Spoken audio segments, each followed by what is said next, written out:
지금도 많이 있잖아요. 그 가운데 자궁, 자장, 자하, 자궁, 자장, 자하 이 세 명의 제자에 대한 이야기입니다.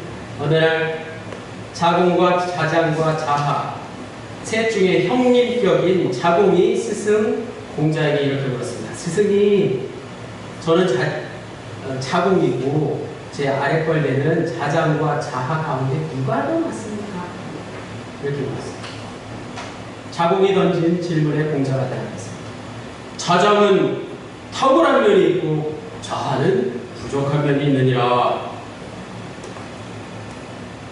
자궁이 말하기를 그러면 당연히 자장이 낫군요. 자궁의 말에 공자가 마지막으로 대답했습니다. 아니다. 탁월한 것은 모자란 것과 다를 게 없다. 지나친 것은 부족한 것과 같다. 할렐루야. 한자성어로 과유불급이라고 합니다. 지나칠 과자에 같은 유자, 아니 불자, 미칠 급자를 써서 과유불급이라 하면 지나침은 미치지 못함과 같다라는 뜻입니다. 지나치면 모자라는 것과 같다는 것. 그래서 우리에게 요구되는 마음, 자세는 무엇일까요? 중용. 들어보셨죠? 그래서 중용이라는 책이 나왔습니다. 다시 말해서 무엇이든지 한쪽이 지나치면 부작용이 크다는 것입니다. 지나친 욕심을 부리면 애써 가지고 있던 물건이나 명예를 한순간에 잃어버릴 수도 있다는 것이죠. 어느 한쪽으로 치우치지 않는 상태가 얼마나 중요한가를 말할 때 뭐라고 한다고요? 과유불급이라고 합니다. 사도 바울이 고린도 교회를 향해서 던진 메시지 가운데 과유불급과 똑같은 말씀이 있습니다. 어떤 말씀일까요? 고린도전서 14장 40절 말씀. 고린도전서 14장 40절 말씀. 모든 것을 품위 있게 하고 질서 있게 하라. 아니. 함께 나눈 말씀이죠. 여기서 품위 있게 하라는 말은 옛 개역 한글 성경입니다. 조금 전에 여러분이 대답하셨죠. 옛날 성경에는 적당하게 하고라고 나왔어요. 그런데 우리나라 사람들이 적당하게 하라는 말을 잘못 알아들었죠. 대충해 이렇게 생각합니다. 그래서 개정에 품위 있게 하라라고 바뀌었습니다. 지나치게 하지 말라는 것입니다.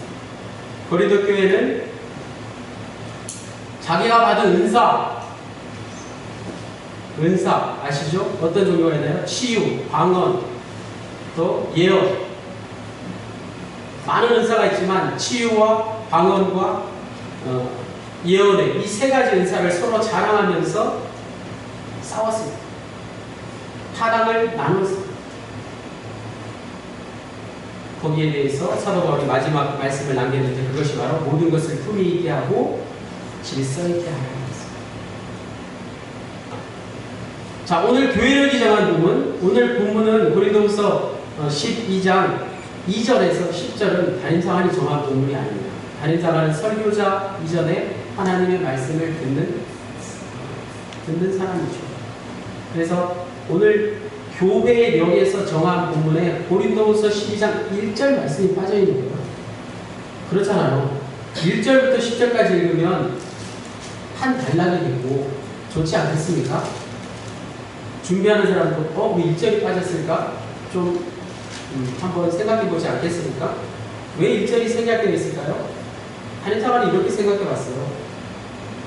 성경은 사도행전 9장에 나오는 소위 바울의 회심 이야기와 오늘 본문에 나오는 바울의 환상 체험을 분명히 구별하고 있다는 것입니다. 무슨 말이냐? 바울의 회심 사건, 소위 우리가 말하는 바울의 회심 사건, 다메섹 도상에서 부활하신 주님을 만나는 그 바울의 소명 체험이 매우 극적으로 묘사되고 있지만 결코 환상이 아니라는 것입니다. 역사적인 사실이라는 것입니다. 그렇다면 바울의 신비한 영적 체험은 그가 남긴 바울 서신 곳곳에 찾아보기 힘듭니다. 오늘 본문 우리가 읽은 고린도후서 12장 2절에서 10절, 1절에서 10절까지가 유일합니다. 그래서 부득불 주의 환상과 계시를 구체적으로 언급한 1절 말씀을 생각했다는 것이죠. 과유불급의 자세로 생각했지 않겠습니까? 1절부터 환상과 계시 얘기가 언급되면 우리가 선입견을 가질 수 있다는 거 아니겠습니까? 2절에서 3절 말씀 다 같이 읽겠습니다. 내가 그리스도 안에 있는 한 사람을 알오니 그는 14년 전에 셋째 하늘에 이끌려 간 자라. 그가 몸 안에 있었는지 몸 밖에 있었는지 나는 모르거니와 하나님은 아시느니라. 계속 내가 이런 사람을 아노니 그가 몸 안에 있었는지 몸 밖에 있었는지 나는 모르거니와 하나님은 아시느니라. 갈로 안에 있는 말은 같은 말이 반복되는 것 같죠. 지금 바울이 소개하고 있는 한 사람이 누구일까요? 예수님? 바울 자신이죠. 14년 전에 자신에게 일어난 일을 애써 3인칭 시점을 사용해서 이야기하고 있어요. 자신을 숨기고 있습니다. 오늘 말씀의 배경은 바울에게 매우 힘들고 불리한 상황입니다. 거짓 사도들과 그들에게 현혹당한 고린도 교인들이 바울의 사도직을 의심했기 때문입니다. 심지어 더 나아가서 고린도 교인들은 바울보다 바울의 적대자들을 더 추종하기 시작했으니 바울이 이런 상황을 극복하려면 어떻게 해야 할까요? 여러분이라면 어떻게 하시겠어요? 내 장점을 확실하게 강조해야 되지 않겠습니까? 오늘날 우리가 그런 삶을 살고 있지 않습니까? 나를 확실하게 알려야 되지 않습니까? 그러나 바울은 자기 자신을 드러내지 않으려고 한다는 것입니다. 바울이 왜 이토록 자기 자신을 숨기고 자기 자신을 자랑하지 않으려 할까요? 4절 말씀 드리겠습니다. 그가 나오도록 이끌려가서 말로 표현할 수 없는 말을 들었으니 사람이 가히 이르지 못할 말. 구체적으로 이렇게 4절을 이야기했습니다. 바울의 적대자들과 고린도 교인들은 바울을 향해서 당신은 도대체 신비한 경험을 하지 못한 사람이군요 라고 비난했다는 것입니다. 바울은 매우 이성적이고 논리적인 사람인지라 그의 설교는 변증법에 가까웠습니다. 검사가 법정에서 증언한 것과 같은 것이죠. 하지만 바울 자신도 낙원과 같은 신비한 경험이 있었다는 것을 그의 모든 저서 가운데 오늘 본문에 처음으로 밝히고 있습니다. 유일하게 신비한 경험을 언급하고 있습니다. 이미 고린도전서 14장에서 교회의 공적인 모임에서 방언을 하지 말라고 충고하면서도 바울 스스로 방언에 대한 경험이 있다는 사실을 언급했던 것과 비슷한 상황이라고 할 수 있습니다. 5절에서 6절을 읽겠습니다. 내가 이런 사람을 위하여 자랑하겠으나 나를 위하여는 약한 것들 외에 자랑하지 아니하리라. 내가 만일 자랑하고자 하여도 어리석은 자가 되지 아니할 것은 내가 참말을 하리라. 그러나 누가 나를 보는 바와 내게 듣는 바에 지나치게 생각할까 두려워하여 그만두라. 바울은 지금 적대자들의 선동에 의해서 흔들리고 있는 고린도 교회들, 요즘으로 말하면 신천지 사이비 이단에 의해서 교회가 완전히 현혹되어 있는 상황과 같습니다. 그들에게 자신에게도 환상과 계시에 대한 신비한 경험이 있다는 사실을 언급했습니다. 어쩔 수 없었겠죠. 하지만 중요한 것은 그걸 자랑이라고 말할 수 없었다는 것이죠. 부득이하게 언급하면서 바울은 자기의 자랑이 불러올 위험성을 너무나도 잘 알고 있었어요. 이 편지를 받아볼 사람들이 바울을 과대 포장할 수 있다는 것이죠. 바울이 어쩔 수 없이 자기 자랑을 하는 것은 어리석은 일이 아니고 거짓말이 아니기 때문에 자신의 누명을 벗을 수 있는 방법이었지만 그것마저도 누가 나를 보고 들을 때 나를 지나치다고 생각할 수 있다는 것입니다. 누가 나를 지나치다고 생각하는 것을 가장 경계했다는 사실입니다. 그래서 그들이 자신을 지나치게 생각할까 두려워 더 이상 자랑하지 않는다는 말. 여기서 우리는 자신의 잘남을 애써 감추고 숨기고자 하는 바울의 심정, 바울의 진정성을 인정하지 않을 수 없습니다. 우리는 대부분 자신의 영적 체험이나 신앙 경력을 마치 자신의 믿음의 수준이나 놀라운 그런 영적인 파워로 여기고 있습니다. 많은 사람들에게 드러내 보이는 걸 당연한 것처럼 여깁니다. 그러나 바울은 그렇게 하지 않았다는 것입니다. 오늘 우리는 자기 자랑을 믿음으로 삼지만 바울은 하나님의 은혜를 받았다는 것조차 결코 자기 자랑으로 삼지 않았다는 것을 분명히 기억해야 합니다. 오늘 보면 7절 말씀 읽겠습니다. 여러 계시를 받은 것이 지극히 크므로 너무 자만하지 않게 하시려고 내 육체에 다시 곧 사단의 사자를 주셨으니 이는 나를 쳐서 너무 자만하지 않게 하려 하시니라. 이제 바울은 자신이 현실적으로 당하는 고통에 대해서 말하기 시작합니다. 한마디로 자신의 강함을 자랑하는 게 아니라 자신의 약함을 자랑하는 것입니다. 아무에게도 말하지 못한 자신의 치부를 드러내고 있습니다. 자신의 볼품 없는 외모와 말주변 없는 것 외에도 내 육체의 가시가 사단의 사자에게 당하는 고통과 맞먹을 정도였다는 것입니다. 여러분, 사단의 사자에게 당하는 고통은 무엇일까요? 뱀에게 물리는 고통이라고 생각합니다.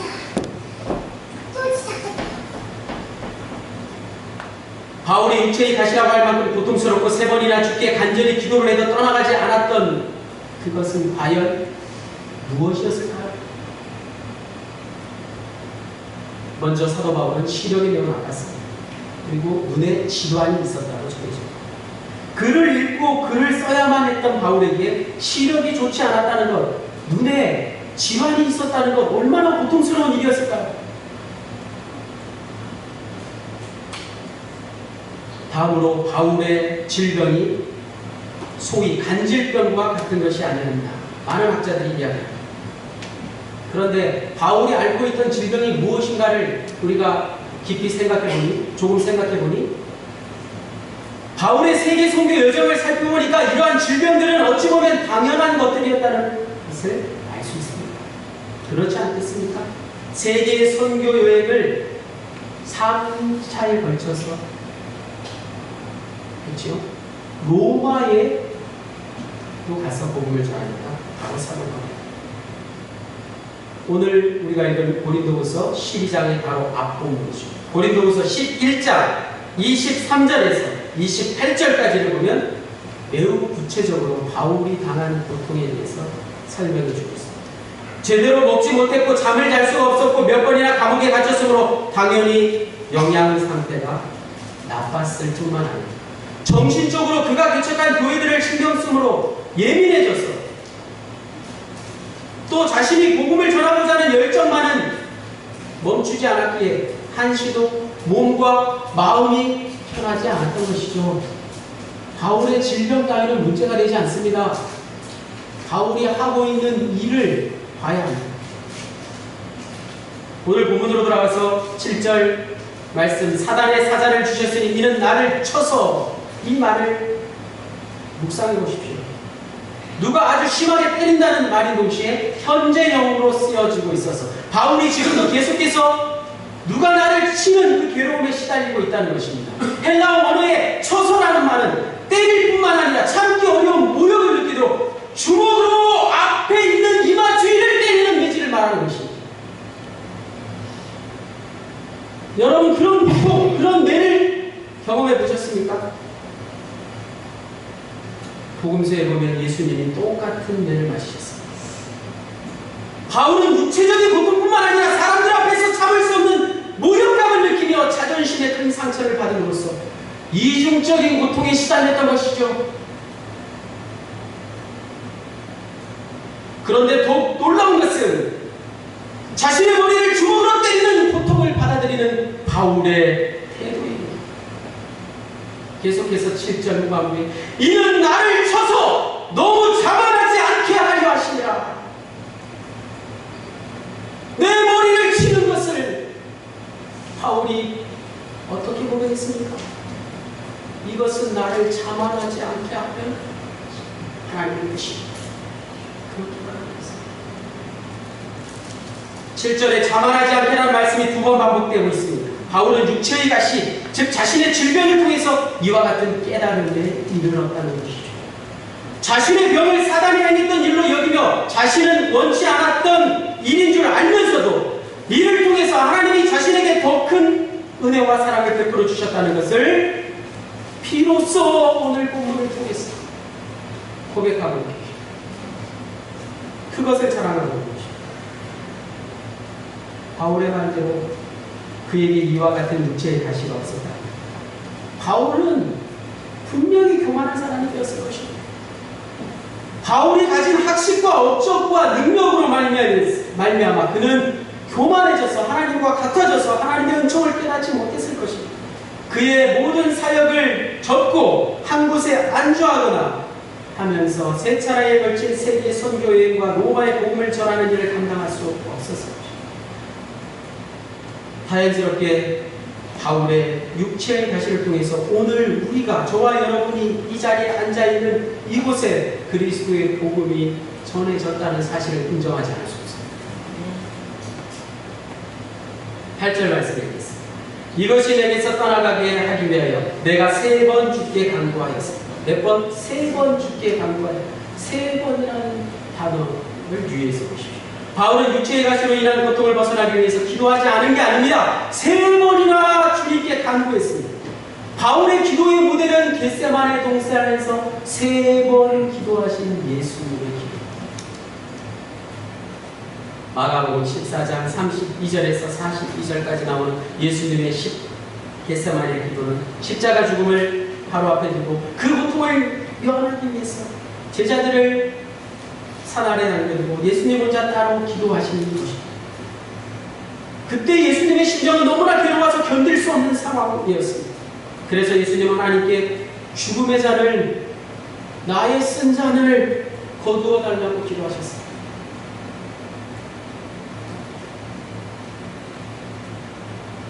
세 번이나 따로 한적한 곳에 올라가 기도하신 예수님의 괴로움과 오늘 본문에 나오는 3번이나 육체의 가시를 제거해달라고 주님께 간절히 기도한 바울의 기도는 그만큼 죽음과 같은 고통의 순간이었다는 것을 우리가 짐작할 수 있게 합니다. 그런데 여기서 또 우리가 오늘 말씀 가운데 가장 주목해야 할 것이죠. 예수님이 3번 간구하신 것, 바울이 3번 기도합니다. 예수님께서 기도하신 것과 바울이 기도하는 것은 기도의 제목이 이루어지지 않은 것일까요? 생각해 보십시오. 예수님의 기도가 이루어진 것인지 바울의 기도가 이루어진 것인지 생각해 보십시오.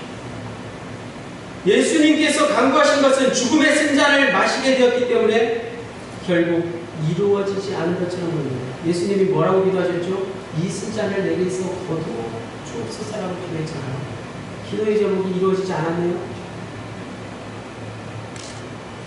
그것도 예수님의 기도가 3번 간절히 기도하는 것인데 예수님이 기도하신 것, 3번이나 기도하신 것이 이루어지지 않았다니 이게 어찌된 영혼이 그렇지 않습니다. 예수님의 기도가 이루어지지 않은 게 아닙니다. 예수님의 마지막 3번째 기도 마가복음 14장 36절 그러나 나의 원대로 마시옵고 아버지의 원대로 하옵소서 라고 마지막 3번째 기도입니다. 그 기도가 하나님의 뜻대로 이루어졌기 때문에 3번의 기도 끝에 예수님은 그 괴로움을 달게 받아들일 수 있었습니다. 마찬가지 바울의 고통을 면하게 해달라는 기도는 이루어지지 않았습니다.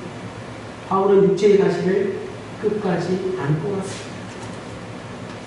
그러나 바울의 기도는 하나님께서 분명히 응답하셨습니다. 하나님께서 들으셨습니다. 그것이 중요합니다. 우리의 기도를 하나님께서 들으신다는 것이 중요해요. 바울은 하나님의 응답을 분명히 들었습니다. 그의 기도가 하나님께 들려진 것, 그의 기도를 하나님께서 들으신 것을 그는 다음 절에서 확신하고 있습니다. 9절 말씀 같이 읽겠습니다. 나에게 이르시기를 내 은혜가 내게 족하도다. 이는 내 능력이 약한 데서 온전하여지니라. 그러므로 도리어 크게 기뻐함으로 나의 여러 약한 것들에 대하여 자랑하리니 이는 그리스도의 능력이 내게 머물게 하려 합니다. 아멘. 바울의 기도의 응답은 바로 내 은혜가 내게 족하도다 입니다. 이는 내 능력이 약한 데서 온전하여지니라 라고 고백할 수 있게 됐습니다. 바울의 기도의 제목이 다시 한번 무엇이었죠? 8절에는 이것이 내게서 떠나가는 것, 육체의 가시가 사라지는 것이었습니다. 그런데 그 기도가 이루어졌나요? 자신의 뜻대로가 아니라 하나님의 뜻대로 이루어졌습니다. 하나님의 뜻대로 이루어졌다는 것은 바울의 기도를 하나님께서 분명히 들으셨다는 것입니다. 그래서 우리의 기도를 내 뜻대로 이루어 주옵소서라고 기도하면 안 됩니다. 생각해보면 5살짜리 영찬이가 기도하는 것처럼 우리의 기도의 제목은, 우리의 기도는 하나님 보시기에 지극히 유치찬란할 수 있어요. 영찬이의 기도가 그렇다는 거예요. 그런데 더 중요한 게 무엇이라고요? 5살 난 영찬이의 기도, 어린 아이의 기도도 하나님께서 들으신다는 사실. 우리의 모든 기도를 하나님께서 다 들으시고 응답하신다는 사실이 중요합니다. 왜? 우리는 예수님의 이름으로 기도합니다. 주님께서 우리의 기도를 들으신다는 사실 분명히 기억하십시오. 하나님께서 예수님의 이름으로 기도하는 우리의 모든 기도를 하나도 빼먹지 않으시고 다 들으시고 하나님의 뜻대로, 때로는 우리가 알 수 없는 방식으로 응답해 주신다는 사실입니다. 그렇다면 우리가 할 수 있는 일, 우리가 할 일이 무엇입니까? 쉬지 말고 기도하면서 하나님의 뜻이 나를 통해서 어떻게 이루어지는가를 바울처럼 깨닫는 것 아니겠습니까? 또 하나 9절 말씀 마지막, 그리스도의 능력이 내게 머물게 하려 함이라 해서 머물게라는 단어 앞에 작은 숫자가 있지 않습니까? 성경을 보세요. 본문을 보세요. 머물게라는 말 앞에 갈로 열고 1이라는 각주가 붙어 있어요. 그래서 그 각주를 찾아서 맨 아래로 내려가 보면 헬이라는 말은 지옥 헬이 아니라 헬라어로 장막으로 덮개라고 풀이 되어 있어요. 그렇죠? 요즘 성경은 다 그렇게 각주를 해서 해놓았어요. 여기서 장막은 모세의 장막, 성막을 말하는 것이죠. 출애굽기 40장 34절에서 38절에 모세가 드디어 여호와의 성막을 완공하여 여호와 하나님께 보고했을 때 여호와의 영광이 성막에 충만하여서 낮에는 여호와의 구름이 그 위에 있고 밤에는 불이 그 구름 가운데 있음을 이스라엘 온 족속들이 목격했던 바로 그 거룩한 장막, 성막을 말하는 것입니다. 이스라엘 백성들은 어떤 사람들이었습니까? 연약한, 부족한, 불만, 불평, 많은 사람들이죠. 그러한 연약한 이스라엘 백성들을 여호와의 장막으로 덮어주셨습니다. 마찬가지 자신의 약함을 고백한 바울에게 하나님께서는 그리스도의 능력이 머물게 해주셨다는 사실입니다. 10절 말씀 다같이 읽겠습니다. 그러므로 내가 그리스도를 위하여 약한 것들과 능력과 궁핍과 박해와 곤고를 기뻐하노니 이는 내가 약한 그때에 강함이라. 할렐루야. 아멘. 그러므로 우리가 하나님 앞에서 자존심을 세울 이유 하나도 없습니다. 하나님은 우리가 질그릇처럼 약하다는 것을 잘 알고 계십니다. 그래서 우리가 하나님 앞에 가져야 할 태도는 나의 약점과 실수와 좌절과 실패 그대로 인정하고 주님 앞에 엎드려서 주님 앞에 회개 자복하는 것 아니겠습니까? 그러면 하나님께서 그 자리를 따뜻하게 덮어주신다는 사실. 오늘 말씀 약할 때 강합니다. 바울의 능력이죠. 곧 오늘 우리 그리스도인의 능력입니다. 그리스도인의 능력을 다른 데서 찾지 마십시오. 그리스도인의 능력이란 때론 내가 무언가를 할 수 있지만 그것을 하지 않는 데서 나오는 것입니다. 그리스도인의 능력이란 내가 가진 능력과 재능이 많아서 다른 사람을 내 편으로 만들 수 있음에도 불구하고 그걸 차지하는 게 그리스도인의 능력입니다. 그리스도인의 능력이란 교인들이 볼 때만 괜찮은 게 아니라 믿지 않는 세상 사람들이 볼 때도 괜찮은 것, 그것이 바로 그리스도인의 능력입니다. 그리스도인의 능력이란 누가 봐도 괜찮지만 하나님 보시기에 옳지 않으면 그것을 하지 않는 것, 바로 그게 그리스도인의 능력입니다. 더 나아가서 모두가 괜찮다 하지만 하나님께서 그건 아니야 하시면 포기할 줄 알까. 그것이 바로 그리스도인의 진정한 능력.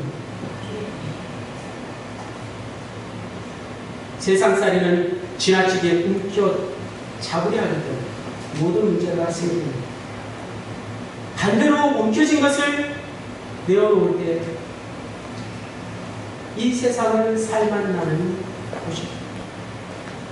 바울이 그랬던 것처럼 우리 두 손에 꼭 움켜진 것들을, 여러분, 저와 여러분의 두 손에 꼭 움켜지고 놓지 않는 것들을 이제 주님 앞에 내어놓을 때 하나님께서 저와 여러분을 위해서 일하십니다. 바울이 그랬던 것처럼 오늘 저와 여러분을 통해서 그리스도인의 능력이 이 땅에 실현되기를 주님의 이름으로 간절히 축원합니다. 기도하시겠습니다. 주님, 내가 할 수 있지만 주님 원치 않으시면 하지 않겠습니다. 세상 사람들처럼 강함을 자랑하는 게 아니라 바울처럼 내 약함을 자랑하기 원합니다. 다시 한번 주의 거룩한 장막이 우리의 약함을 덮어주옵소서. 예수 그리스도의 참빛이 어둠에 떨고 있는 우리를 밝게 비춰주시고 당진 영혼에 사랑하는 주의 백성들 예배하는 이곳을 지나시고 지금 이 시간 머리 숙여 예배하는 우리 한 사람 한 사람을 만져주시기를 간절히 부탁드립니다. 모든 말씀을 예수 그리스도의 이름으로 기도하였습니다. 아멘. 다 함께 자리에서 일어나셔서 598장 우리 구세